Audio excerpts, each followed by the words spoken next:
Frères et sœurs, bonjour. Bonjour, chers internautes. Je vous salue dans le merveilleux nom de Jésus. Ce Jésus qui est pour nous vraiment le Tout-Puissant, celui qui nous aime, celui qui a donné sa vie à la croix pour nous, celui qui nous donne une espérance aujourd'hui, celui que nous adorons, notre Sauveur et bien-aimé Jésus-Christ. Je vous parlerai d'un sujet, la fête de Pâques. La fête de Pâques. Nous voyons que cette fête a une origine juive, comme la fête de Pentecôte, comme la fête de Purim, où une reine, la reine Esther, qu'est-ce qu'elle a fait? Eh bien, par son courage, par sa bravoure, elle a pu sauver son peuple. Donc, je vous parlerai de la fête de Pâques. Mais permettez-moi de prendre avec vous un verset qui se trouve dans le livre de l'Exode, au chapitre 12, au verset 5 à 11. Ce sera un agneau sans défaut, mâle âgé d'un an. Vous pourrez prendre un agneau ou un chevreau. Vous le garderez jusqu'au 14e jour de ce mois, et toute l'assemblée d'Israël l'immolera entre deux soirs. On prendra de son sang et on mettra sur les deux poteaux et sur le linteau de la porte des maisons où on le mangera. Cette même année où on mangera la chair rôtie au feu, on la mangera avec des pains sans levain et des herbes amères. Vous ne le mangerez point à demi-cuit et bouilli dans l'eau, mais il sera rôti au feu avec la tête, les jambes et l'intérieur. Vous n'en laisserez rien jusqu'au matin, et s'il en reste quelque chose le matin, vous le brûlerez au feu. Quand vous le mangerez, vous aurez vos reins sains, vos souliers aux pieds et votre bâton à la main, et vous le mangerez à la hâte. C'est la Pâque de l'Éternel. Amen. Donc, comme nous le voyons, effectivement, la Pâque est une fête juive qui a été instituée par l'Éternel. Et la première Pâque qui a lieu, eh bien, c'est quand le peuple d'Israël était en train de laisser le pays d'Égypte, où ils avaient été esclaves pendant plus de 400 ans, et le moment avait sonné, le moment était venu où le Seigneur même frayait un chemin pour laisser partir le peuple d'Israël. Mais là, le Seigneur avait donné des directives précises où un agneau devait être immolé, mais un agneau sans défaut, sans tache. Il devait être gardé pendant un certain nombre de temps et il devait être immolé et le peuple devait manger cet agneau à la hâte avec des herbes amères et prêt à partir pour le moment où laisser l'Égypte. Donc ils avaient leurs sandales, ils étaient prêts à tout moment à laisser l'Égypte. Donc nous voyons par là que c'est une fête juive. Et plus tard, qu'est-ce qui va se passer? Eh bien, le Seigneur voudrait que le peuple s'en souvienne de ce moment important. De ce moment où, par sa puissance, il a laissé partir tout un peuple. Pharaon même n'a pas pu résister devant la puissance de Dieu. Et par les 10 plaies d'Égypte, lorsque la 10e plaie est arrivée, eh bien, lui-même a capitulé. Son peuple a capitulé. Et ils ont reconnu la souveraineté, la grandeur du Dieu d'Israël. Et c'est en toute hâte que Israël va partir, Moïse ainsi que vraiment les millions d'hommes vont laisser l'Égypte pour se rendre dans le pays de Canaan. Donc on voit par là même que si Israël, lors de la 10e plaie, qu'est-ce qui s'est passé? Eh bien, l'ange destructeur devait passer dans tout le pays d'Égypte. Donc, chaque famille avait une directive vraiment précise où un agneau devait être immolé. Mais avant cela, il y avait le sang qu'on devait mettre sur les linteaux des portes. Et quand l'ange destructeur allait passer, eh bien, en voyant le sang, eh bien, l'ange n'allait pas toucher vraiment la famille par laquelle la porte y était. Donc, on voit que cela a été une délivrance pour Israël, un jugement pour tout le pays d'Égypte, mais Israël était gardé. Pourquoi? Parce qu'il y avait le sang de l'agneau qui était sur les linteaux des portes. Et lorsqu'Israël va rentrer dans le pays de Canaan, eh bien, ils vont se rappeler, parce que le Seigneur voulait justement que le peuple d'Israël se rappelle de cette délivrance. Et cette fête devait être commémorée de génération en génération, en l'honneur de qui? En l'honneur de l'Éternel. Et pour que ce devoir de mémoire existe, même à l'époque de Jésus, qu'est-ce qu'il y avait? Eh bien, il y avait un magnifique temple à Jérusalem où on rappelait la loi, on rappelait ces écrits sacrés qui retraçaient la gloire de Dieu, qui retraçaient les paroles de l'Éternel. Et pour ceux, malheureusement, qui n'avaient pas la chance d'habiter à Jérusalem, il y avait les synagogues où ils se rassemblaient, où ils partageaient aussi les paroles de Dieu, par ce qu'on appelle les schémas.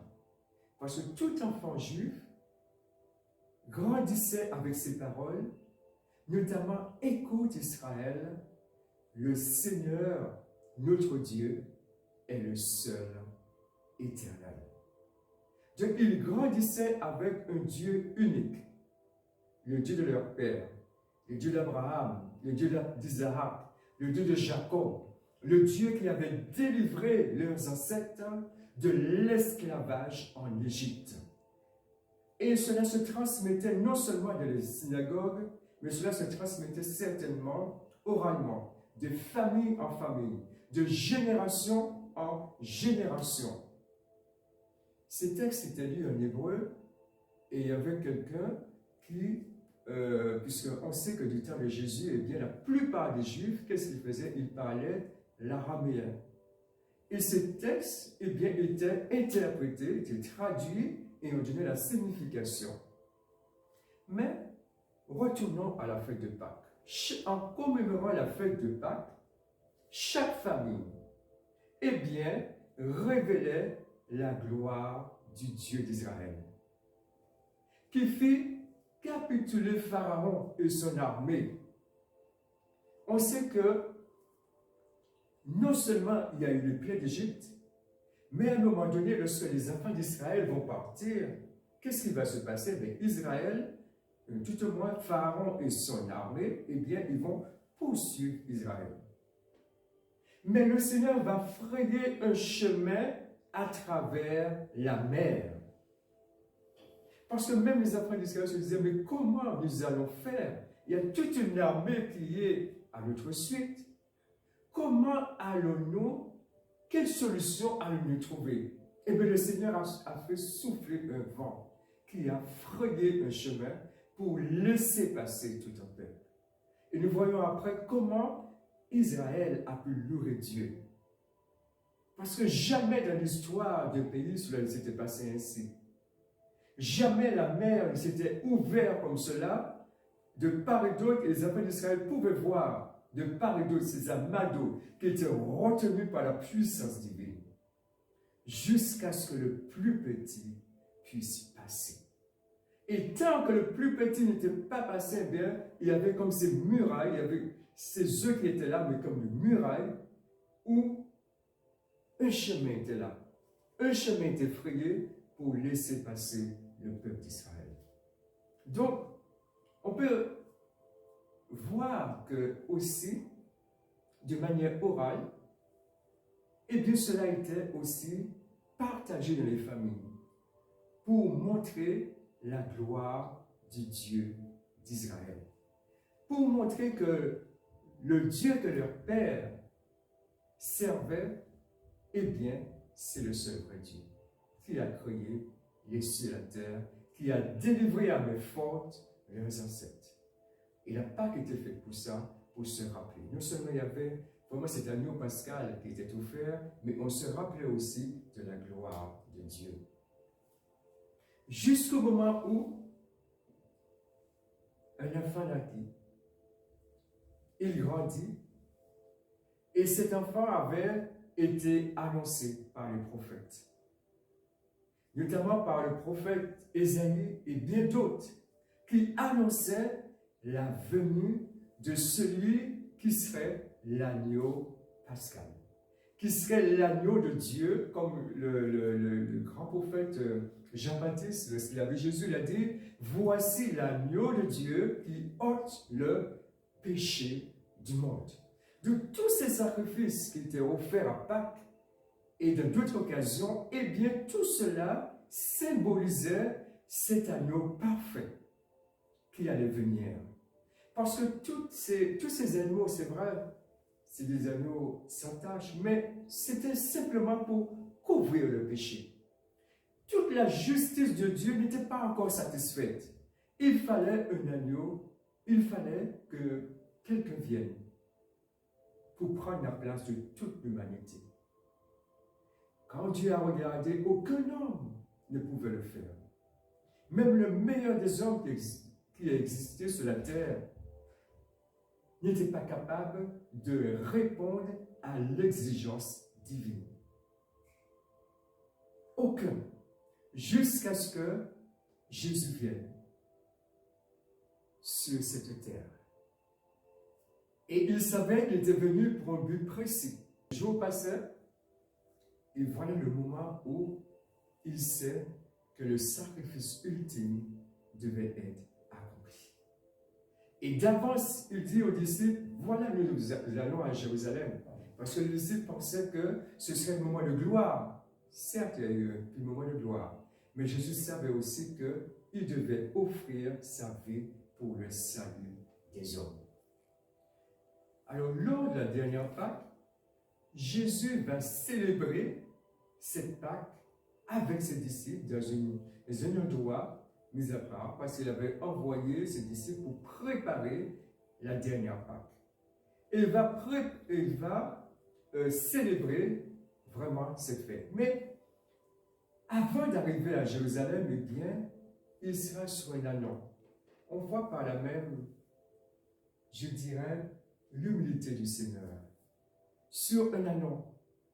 Et ces foules heureuses, eh bien, vont acclamer le Seigneur. On va voir cela dans Luc, chapitre 19, versets 36 à 38.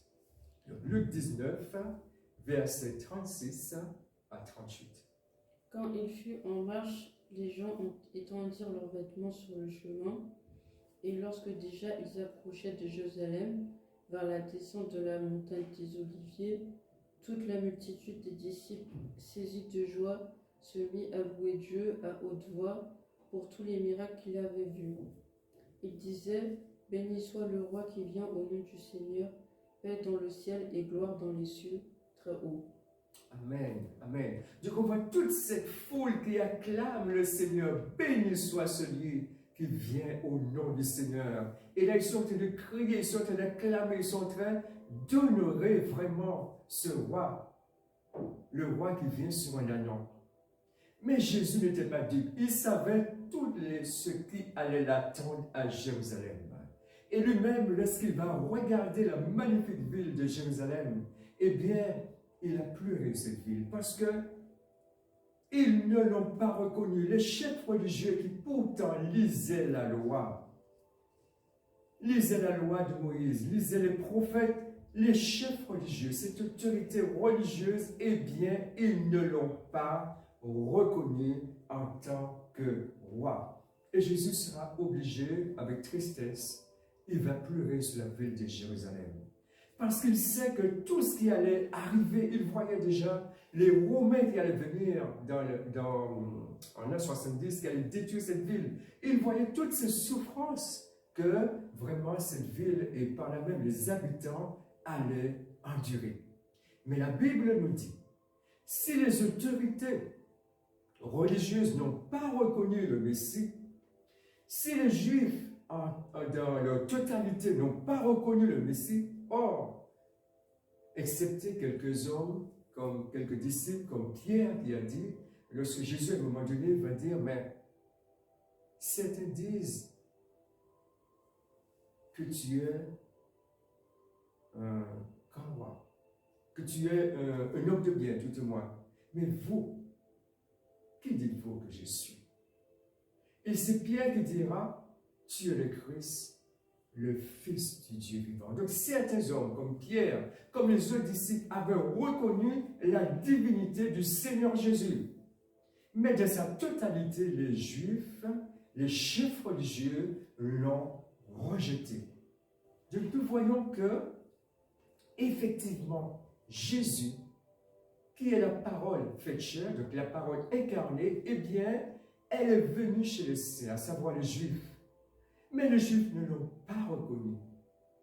Mais Jésus a dit, ceux qui le reconnaissent, on va voir la destinée de ceux qui le reconnaissent en tant que Dieu, en tant que Sauveur, en tant que Roi des rois, en tant que Seigneur des seigneurs. On va voir ce que le Seigneur promet dans sa parole. Jean au chapitre 1er, versets 9 à 13. Cette lumière était la véritable lumière qui éclaire tout homme venant dans le monde. Elle était dans le monde et le monde a été faite par elle et le monde ne l'a pas connue. Elle est venue chez les siens et les siens ne l'ont pas reçue. Mais à tous ceux qui l'ont reçue, à ceux qui croient en son nom, elle a donné le pouvoir de devenir enfants de Dieu, lesquels sont nés non de sang, ni de la volonté de la chair, ni de la volonté de l'homme, mais de Dieu. Amen. Donc à nous maintenant qui croyons, à nous qui croyons à la divinité du Seigneur, à nous qui l'avons accepté comme Sauveur, comme Seigneur, eh bien, Jésus qui est la parole faite chair nous donne le droit de faire partie de sa famille, le droit d'être appelé enfant de Dieu, le droit d'être intégré dans la famille de Dieu. Cette famille composée d'hommes et de femmes qui ont été rachetés par le sang de Christ, de toute nation, de toute tribu, de tout peuple, qui reconnaissent la souveraineté, qui reconnaissent la royauté, qui reconnaissent la puissance du Seigneur Jésus.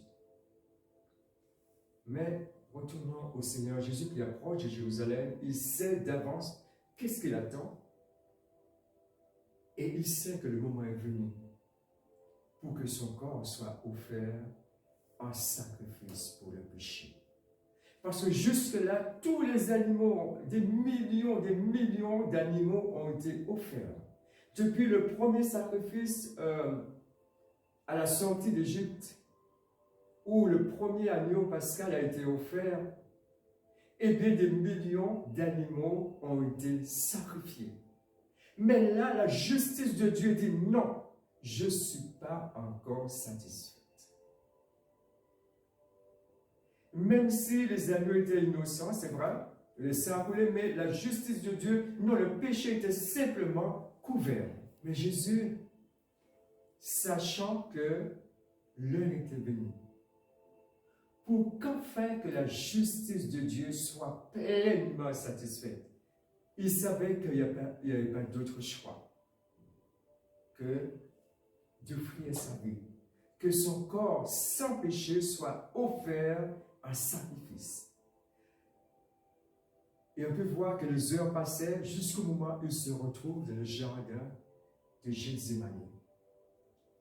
Et là, il est en train de prier, Seigneur, s'il est possible, est-ce qu'il n'existe pas d'autre solution? Suis-je obligé de boire cette coupe amère? Suis-je obligé de mourir à la croix? Mais aucune réponse du ciel. Seulement un ange pour le fortifier. Cela montre qu'il n'y avait pas d'autre alternative, il n'y avait pas d'autre solution. Il fallait que l'agneau de Dieu meure pour mes péchés, pour votre péché. Il fallait que la justice, l'amour de Dieu soit pleinement satisfait.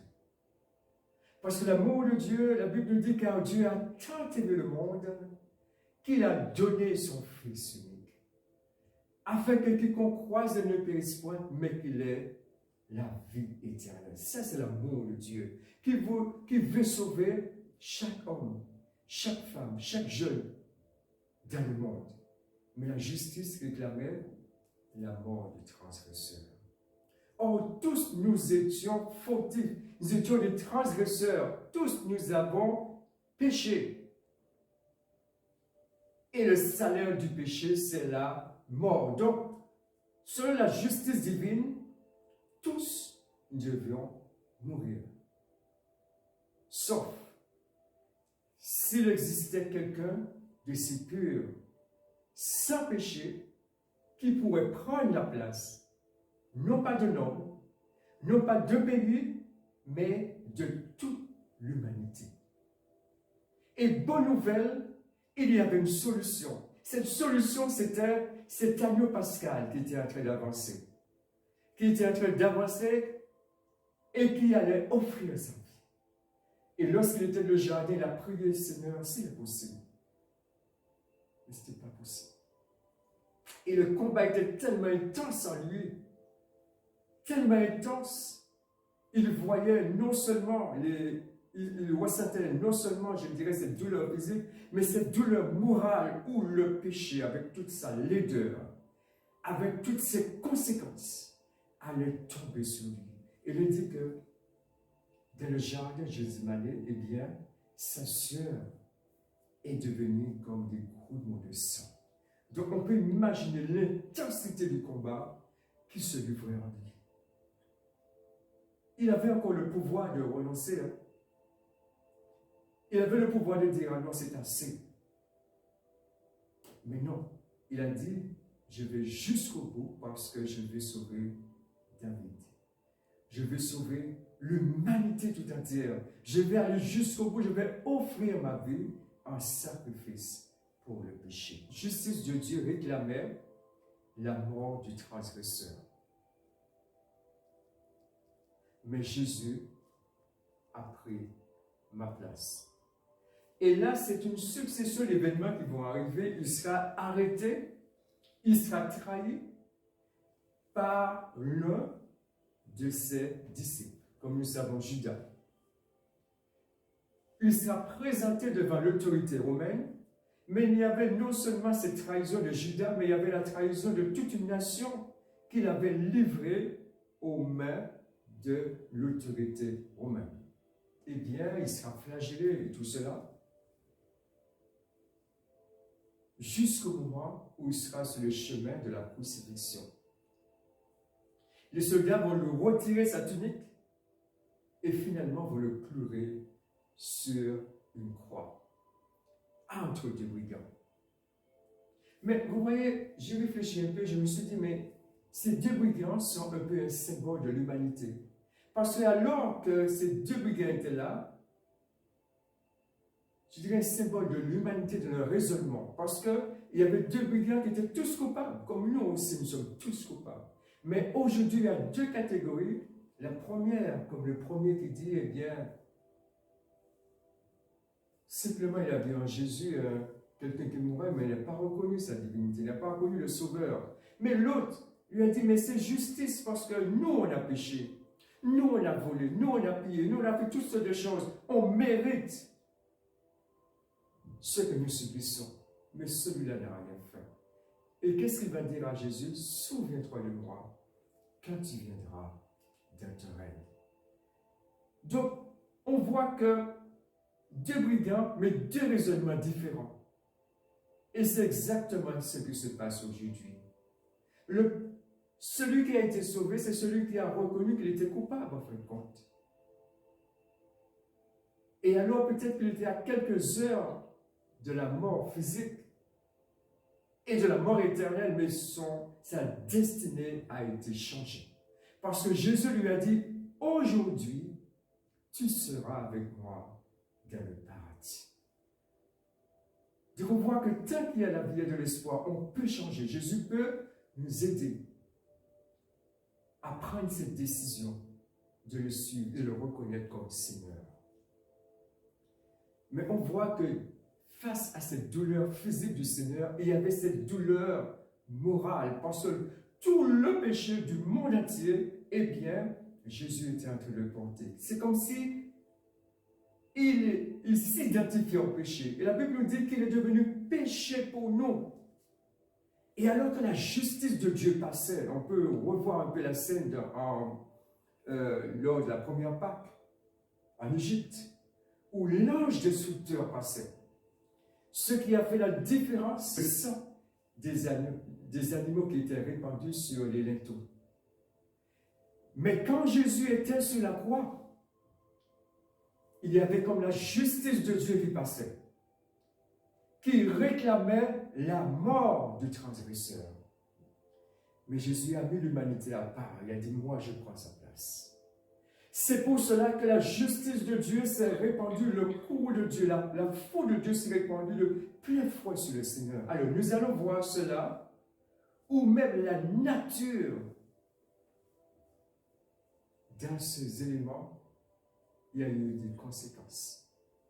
Matthieu 27, verset 45. Depuis la 6e heure jusqu'à la 9e, il y eut des ténèbres sur toute la terre. Amen. Amen. Depuis la 6e heure, c'est-à-dire depuis midi jusqu'à 3 heures, des ténèbres sur toute la terre. Le soleil s'obscurcit. Le soleil ne peut pas supporter ça. L'innocent qui a pris ma place. C'est-à-dire, il s'est identifié à ma personne, tous mes péchés, toutes les conséquences, eh bien, il les a pris sur lui et la justice de Dieu était en train de passer. Mais l'humanité était à part parce que Jésus subissait toute la faute de Dieu. Et le soleil même ne pouvait, on pourrait dire, ne pouvait pas voir cela. Le soleil s'obscurcit. Ténèbres sur toute la terre. Cela nous rappelle un peu les ténèbres aussi lors, je dirais, quand les enfants d'Israël étaient lors de la première Pâque, où c'était le soir, il y avait des ténèbres. Et les ténèbres s'abattent sur la terre. De midi jusqu'à 3 heures, ténèbres. Jésus est en train de subir mon sort. Et je dirais que ma destinée éternelle, la destinée éternelle du monde était suspendue à ces 3 heures où Jésus subissait de plein fouet toutes les conséquences de mes péchés. Et le moment était si terrible.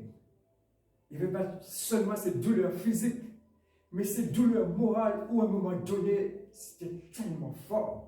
Il dira, Élie, Élie, lama sabachthani, mon Dieu, pourquoi m'as-tu abandonné?